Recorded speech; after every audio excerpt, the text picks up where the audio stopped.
आजकाल असं म्हणतात की जिथं मस्तक टेकवावं अशा नमस्कारांच्या जागा हल्ली खूप कमी होत चाललेत, पण ज्यांचं नाव ऐकताच हे मस्तक नतमस्तक झाल्याशिवाय राहत नाही त्या राजमाता मासाहेब जिजाऊ 33 कोटी देवांची कोट्यावधी मंदिर असतील, पण यांची पूजा फार कमी माणसं करतात.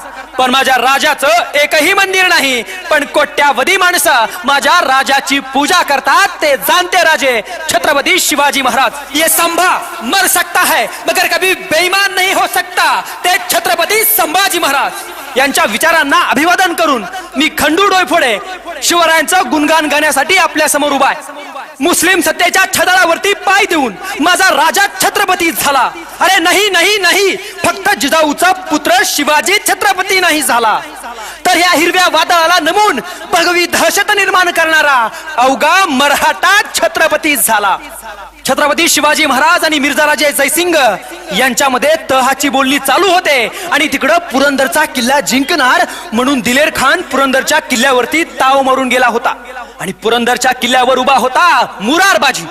मुरारबाजीनं शर्त केली आपल्या प्राणाची आणि मुरारबाजी त्या दिलेर खानच्या गोट्यात शिरला. दिलेर खानाचे सैनिक कापायला सुरुवात केली तसा दिलेर खान म्हणाला, रुक मुरार, अरे थांब मुरार, हा किल्ला एक ना एक दिवस मी घेईनच, पण तू माझ्याकडे ये, मी तुला वतन देतो, जहागिरी देतो, माणिक मोती देतो. त्यावेळेस तो मुरार म्हणाला, अरे दिलेर, आम्हा मराठ्यांना आणि शिवरायांना वक्त बेईमान झाला असेल. अरे दिलेर, आम्हा मराठ्यांना आणि शिवरायांना वक्त बेईमान झाला असेल, पण लक्षात ठेव दिलेर, आम्ही मराठे रक्ताला कधी बेईमान होत नसतो. अरे म्हणून माझा राजा सांगायचा की माझ्या या महाराष्ट्रातला एक एक मावळा म्हणजे एक एक किल्ला आहे. हा मावळा मरेल पण किल्ला जाणार नाही.